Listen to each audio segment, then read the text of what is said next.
Hey guys, I am back today with another journal with me. This will be more of a talking video and less of one with just music and a process. I am actually going to be documenting something today that is a bit sad.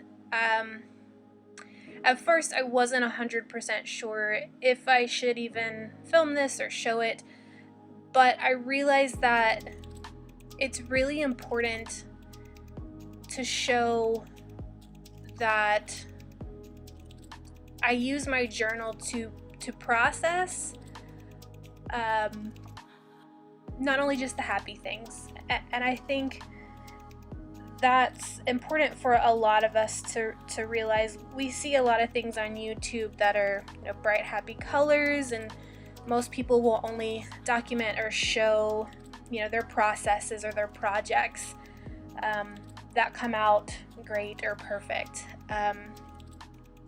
And that's just not real life, is it?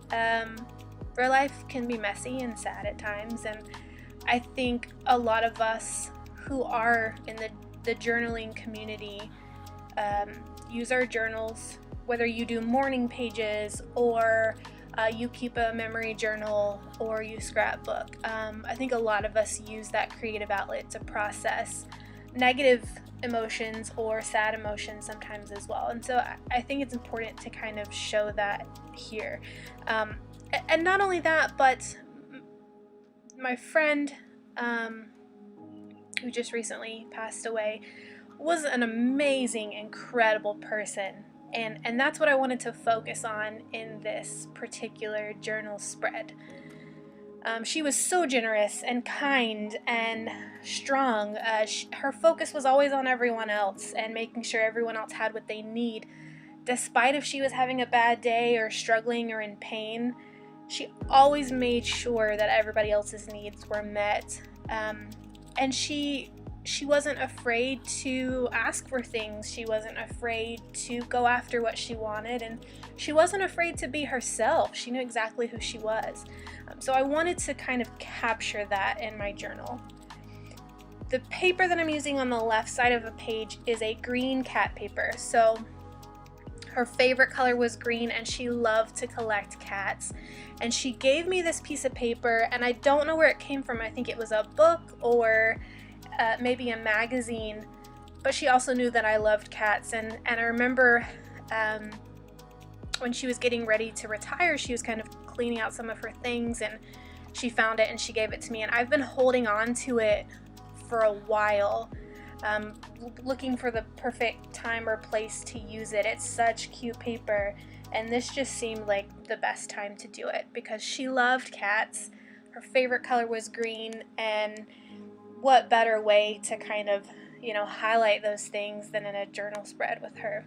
She also loved books. She loved collecting books. So on the right side of the page, I'm including just a torn piece of book page, and then I also am using a page out of, I believe, not a flow journal, but probably a Breathe magazine, and it's clouds. And I really liked this image because it's kind of, someone took a photograph of a cloudy day, but then you can see the light bursting through the clouds, and it reminded me so much of my friend and so much of what her presence was like.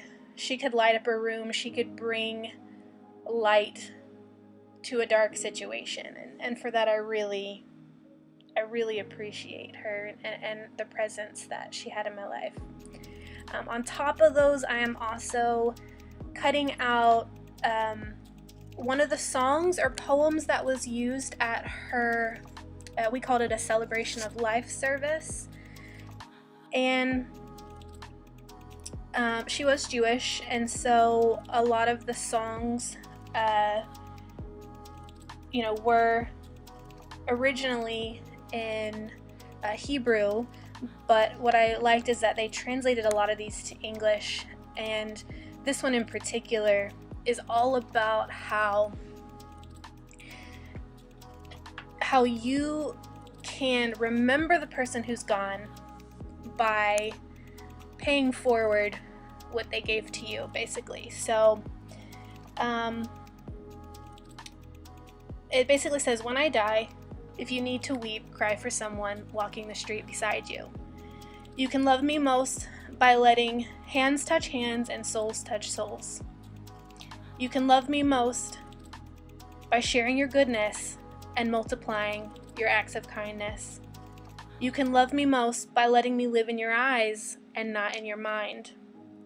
And when you say Kaddish for me, remember that our Torah teaches love doesn't die, people do. So when all that's left is love, give me away. And I thought that just really embodies her right there. That's what she would want. She wouldn't want people crying over her. She would want people to pass forward the love that she gave to them. So I just thought it was beautiful. It was the one that touched me the most during her service, and I really wanted to include it here as a way of how she would want to be remembered. So I put a little picture of her in there as well, and this is from her program. And then I also took a library card that I've printed off and just journaled, again, because she loved books, and that's actually how I met her. We worked together at the library. And then the last little pieces here, I'm just adding a few embellishments. I went through my stickers and I found a bunch of green stars and a bunch of green stickers, one that says be free and another one that says remember, and I thought these were perfect to add in there. So it is a very simple journal spread, but I really liked how it turned out, and it's in there to remind me that, you know, even though you have these cloudy days, that the sun is going to break through, and sometimes you have to be that sun breaking through. Sometimes you have to carry on the light that someone else has given to you. So I hope this inspires you guys to make sure that you're, you know, journaling about everything that's going on. Don't just focus on and don't just, you know, give the impression that everything is always perfect and sunny, because it's not. It's okay to journal about some of these things that we have a tough time with, and it's okay to use our journals as a place of remembering.